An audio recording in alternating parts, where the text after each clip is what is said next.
like to solder my wires, I like to kind of go in a circular pattern. Basically kind of starting at the bottom left and going left to right, and then kind of going up and over. I don't know why, it just makes it easier for me not having to overlap a wire. If I were to do this one first and then that one, or any of these in a weird, I don't know, that's just how I like to do it. It seems to make more sense that way. But I'm going to bring this a little bit closer to the chassis.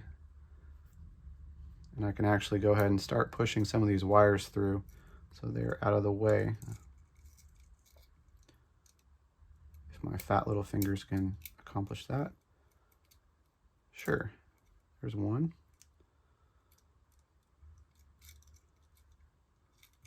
There's two. So the next wire in the order of this is going to be my positive. So now this is where your mileage will vary based on your skill level and what you're comfortable with, because you're not going to want to leave so much slack in this wire that you can't tuck it in down here. So kind of figure out an appropriate length that works for you. But also remember that you will be able to tuck some of this in into the channels of the wire and the wire management channels. And this is also where it's nice not having a big fat positive wire going to the board. You can just use this nice 28 size wire, solder it through the hole.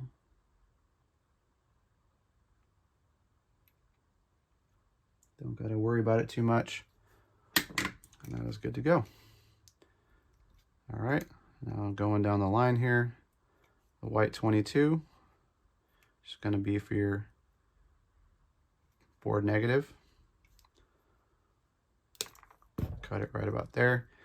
Now this one, I don't try to put it through the hole because it's a little too thick, but I will strip it. I will pre-tin it so that it is easier to solder to the pad. Notice how I'm holding the wire most of the time with something other than my hands. And the tweezers really kind of help guide it in place here. There we go. Just kind of show you guys where we're at so far. All right. So next is LED number 1. So we're going to take one of our size 24 white wires. These ones you can usually solder through the hole.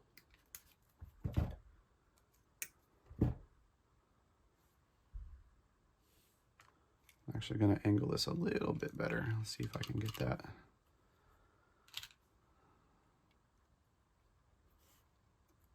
There we go.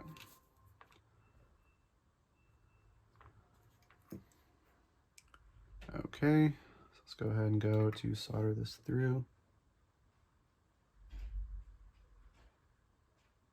Okay, got it through the hole there.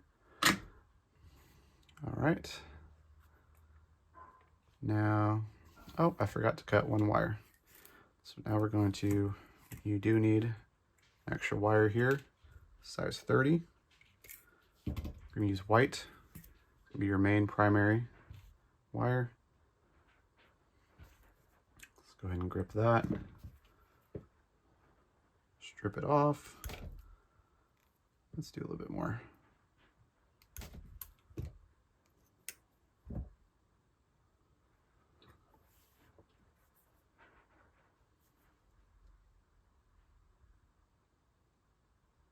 Through the hole.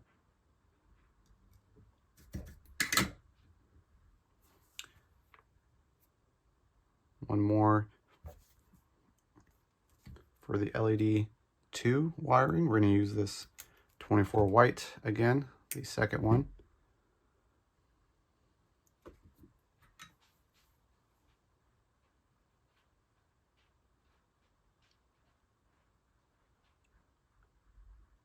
There we go.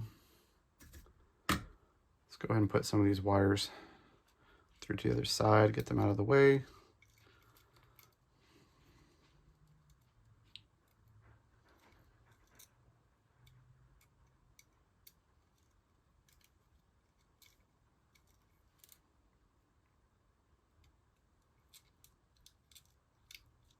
Ooh, what's that getting stuck on? Okay. So I don't know if you can kind of see where we're going with this, but when this is folded over and in the spot, these wires you'll be able to kind of pull through, and it's going to make everything really clean. But we haven't got to that point yet. We're almost there. And the next one is the gray 30 wire, which we're going to use for the secondary switch.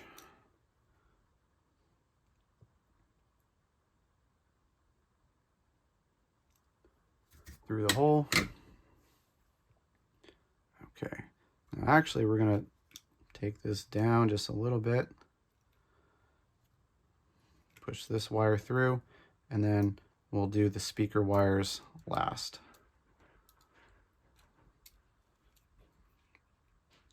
See if I can get this darn wire through. Yep. Okay. So now that we're getting close to this spot, we can kind of make these speaker wires a little bit shorter and bring it in a little bit closer here. Just trim that one.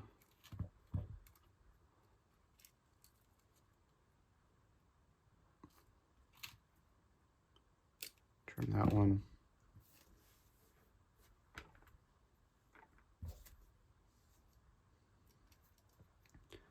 Be careful when you're grabbing these. Try to pull only and strip only the spot that you're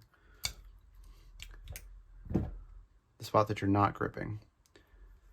A lot of times I've accidentally not had a good enough grip on this and strip, and I pretty much yank the entire wire out. That can happen. Alright, so now we're going to solder this here. Good.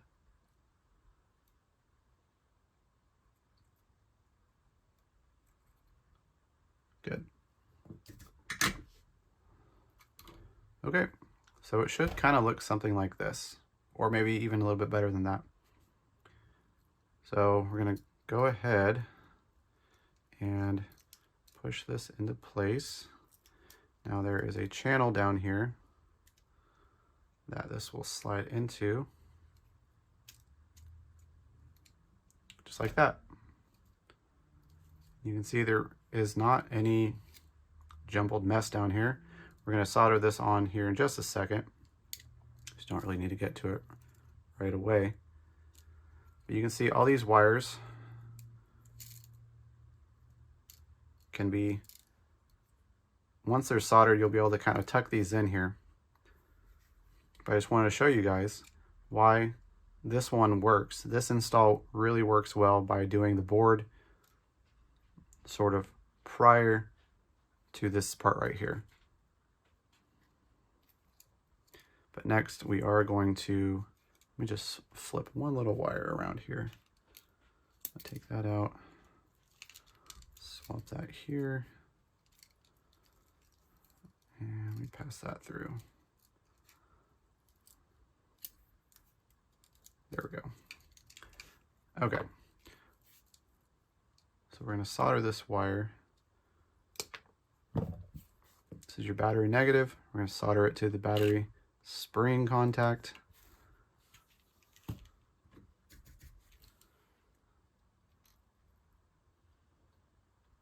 There we go.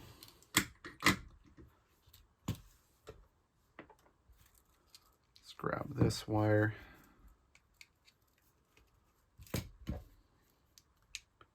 Strip. Oops. See, that is exactly what can happen if you don't grab that tight enough. It's actually a good example to show of mistakes that can be made, even by people who do a lot of installs. So it can happen to anyone. We're going to solder this right here. Done with that. I'll go ahead and push this in. Try to tuck in this wire as you're pushing it.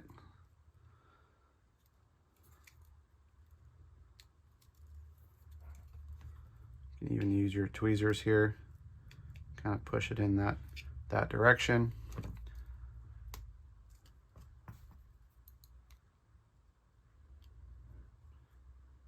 All right.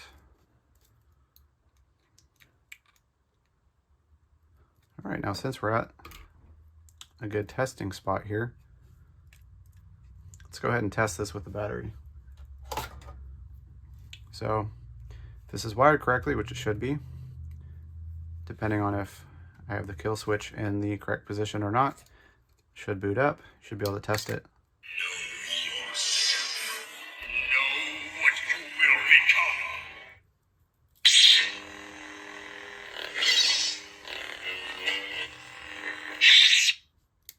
All right, so that works.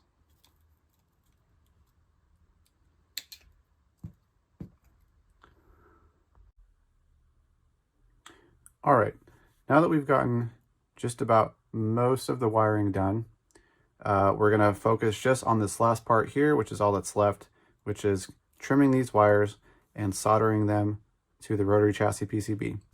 Now this part's pretty simple, and your mileage may vary depending on how long you want to trim these, but I'm going to trim these no more than really about an inch past this edge of the chassis here, which will give me plenty of space to still grab them with the pliers and strip them down to what I need to solder.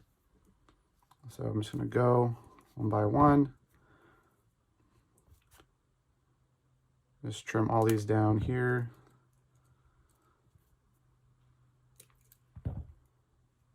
I'm going to actually cheat. I'm just going to cut all these off at once. There we go. For me, that's plenty of wire. You may need a little bit more, or you can do even a little bit less. Just whatever you're comfortable with. When we're all done, everything's soldered to the chassis PCB, we're just going to kind of fold it and tuck it in to this area right here. Let's go ahead and clean up your wires. All right. Now you can either set this upright or lay it on the side, doesn't matter. I'm just going to go one by one and just try to gently strip all of these wires here. And then I will go back through and pre-tin each one at the same time.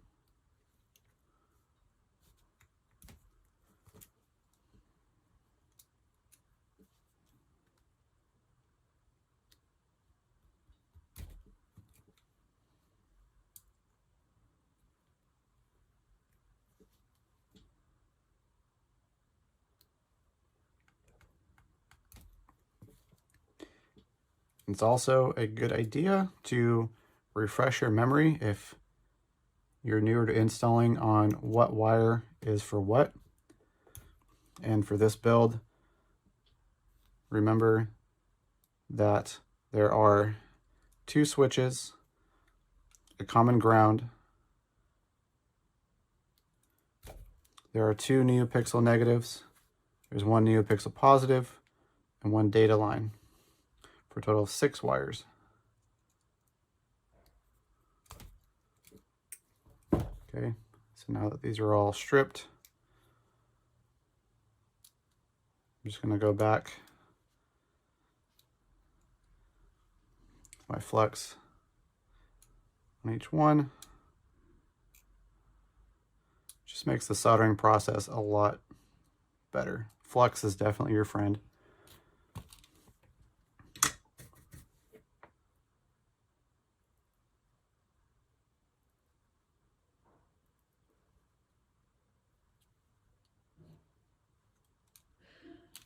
Oops.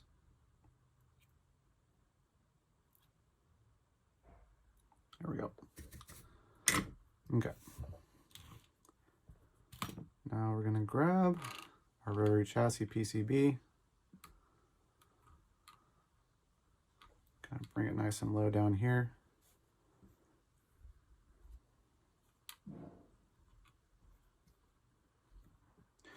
And similar to wiring up your soundboard, I'm going to go kind of from left to right here. So I'm going to start with, actually I'm going to do one of the negatives for the Neopixel. Do one of the negatives here real quick. Next I'm going to do the ground, which is your black wire.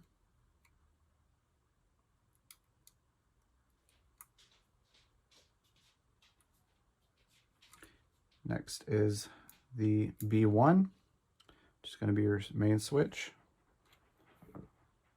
Starting to turn on me there.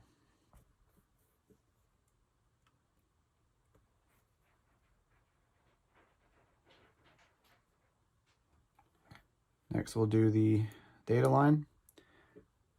I'm going to trim this lead a little bit. You can see it's a little bit long. Longer than I wanted it to be.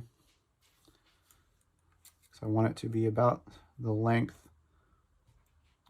of the pad, which is pretty short. It's really no more than maybe 2 millimeters. All right, next let's do the B2, which is going to be our gray wire for our secondary switch. All right, we have another Neopixel negative here. I'm actually going to bring that around underneath. It's not tied up with any other wires. There we go. Just being careful to kind of manipulate these wires a little bit.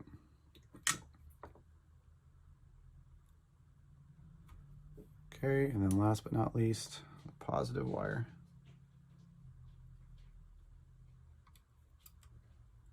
There we go. All right, so all my wires are soldered there. And then we're just going to push those in. That snaps in nice and secure. Go ahead and give some taps, make sure it's not going to come flying out. This is a nice press fit, so you won't have to worry about it. And that is complete. So this is the removable section. Nice and wired up. If you look, you can't really see any messy wires. It's nice and clean. Which is exactly what you want. Make sure that when you're using this type of board retention for one of the Jimmy Saber Junk chassis designs, that you push the board all the way in. It should be able to go in all the way up to here. If it's sticking out and you see a gap here, it means you didn't push it in all the way, which limits your access to the soundboard. Okay, so this is done. And we're going to go ahead and set this to the side. So now we're going to move on to the upper half, which is much easier in terms of wiring and components, because there's really only 3 different things we're going to do here. So this will also have some steps that you can do. First thing I like to do here is I'm going to sand the edges of this down to fit into this holder right here, because usually there's going to be pretty tight and it's a snug fit, so you will need to do some sanding.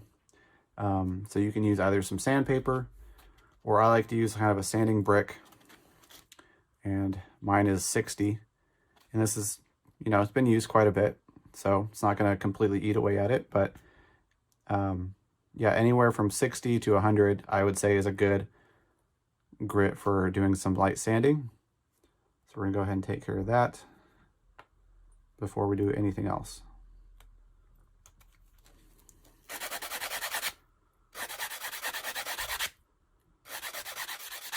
Doing a nice even sand all around.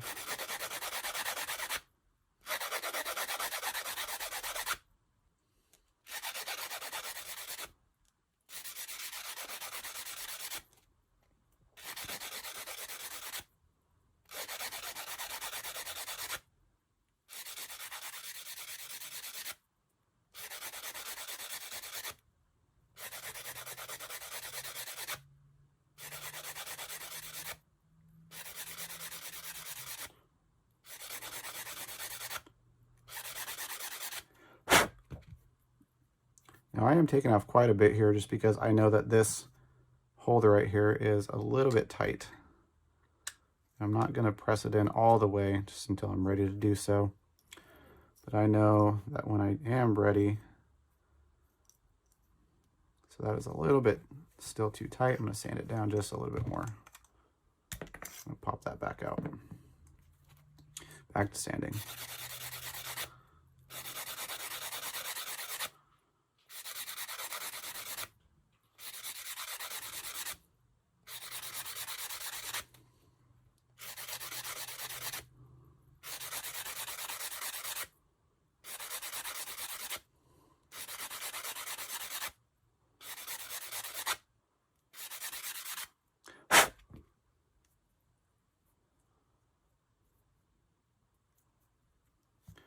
All right, I'll go ahead and test this another time. Okay, so I can tell that is getting a lot closer to where I need it to be. And when I'm ready, I can just press that in a little bit harder and it should snap into place. So I'm going to consider that good for now. So we got that sanded. All right, and the next thing we're going to start tackling, we're going to start wiring up our tactile switches.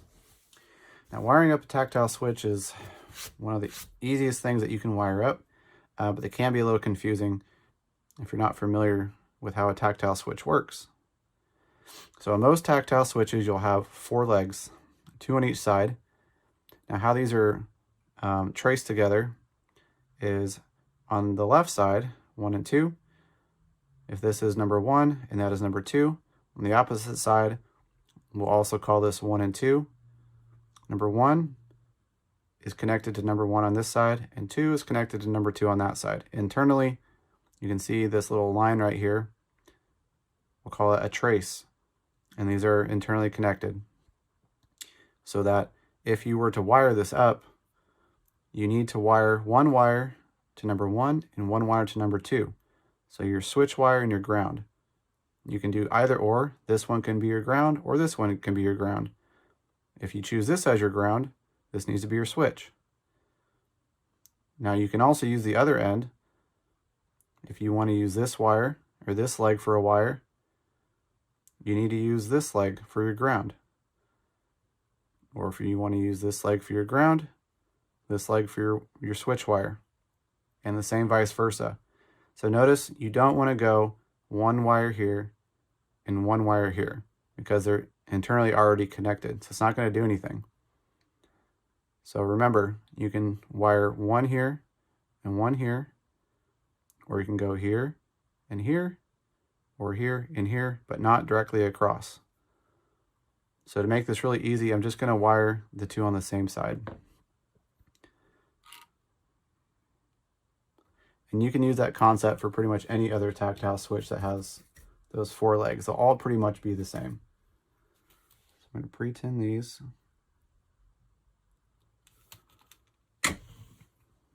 All right, now we're going to do this one right here. This front one is going to be our main switch. So I'm going to grab a white wire, white 30. I'm going to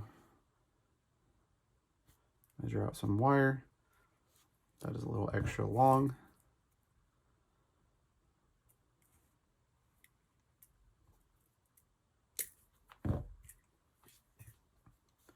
You don't necessarily have to heat shrink these. It's not super important to do so. You can if you want.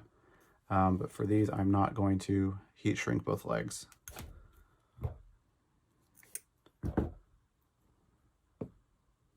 But I will pre-tin each one, just like I always do.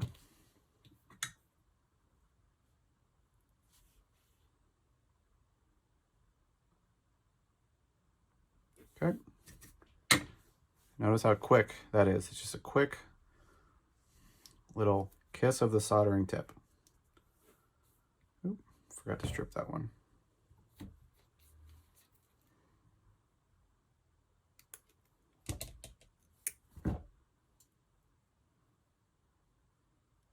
Add the flux, pre-tin.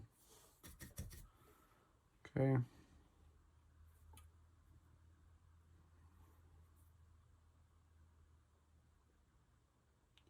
this could stop moving, that'd be great.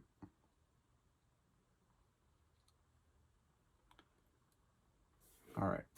So now we have our switch wired up. Let's go ahead and put this in place.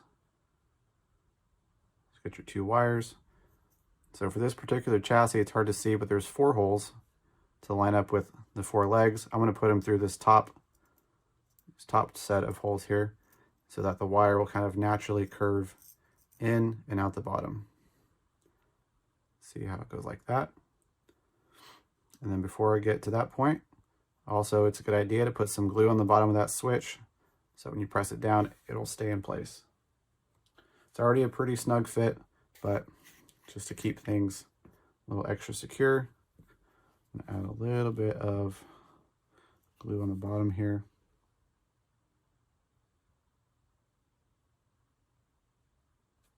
There we go. Just a little drop. Just go ahead and press that in. And you can kind of hold that down for about 10 or 15 seconds. Just let that glue to bond. With super glue, it's pretty quick. E6000 will be pretty quick as well. Not immediate, but okay. And that's about where it needs to go for that one. And then for the other switch, we're going to do the exact same thing. Only difference here, we're going to use gray wires to indicate the secondary switch or auxiliary.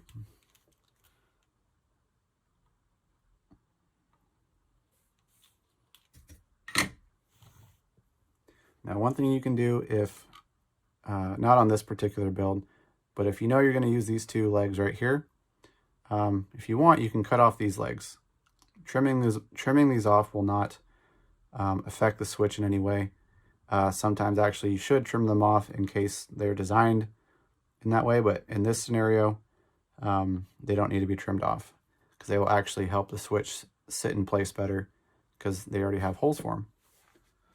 So I'm going to get my gray wire, which is over here.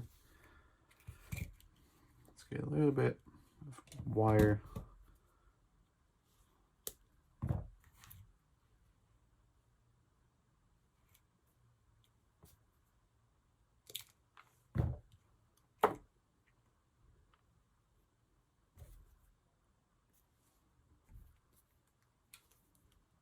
Grip and strip.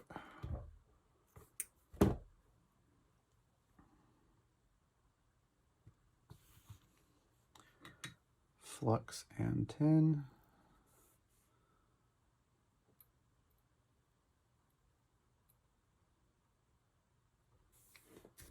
All right, nice and quick.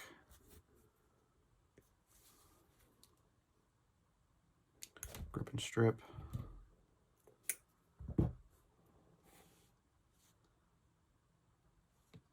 Flux and tin.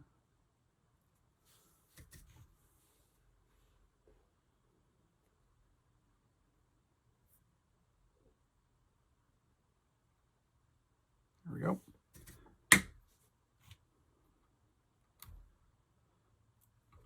All right, and same thing, pass your wires through the hole. I like to use the top one.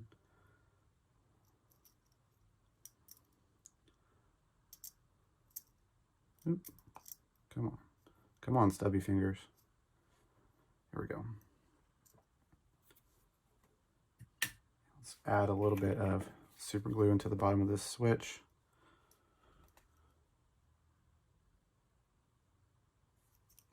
There we go.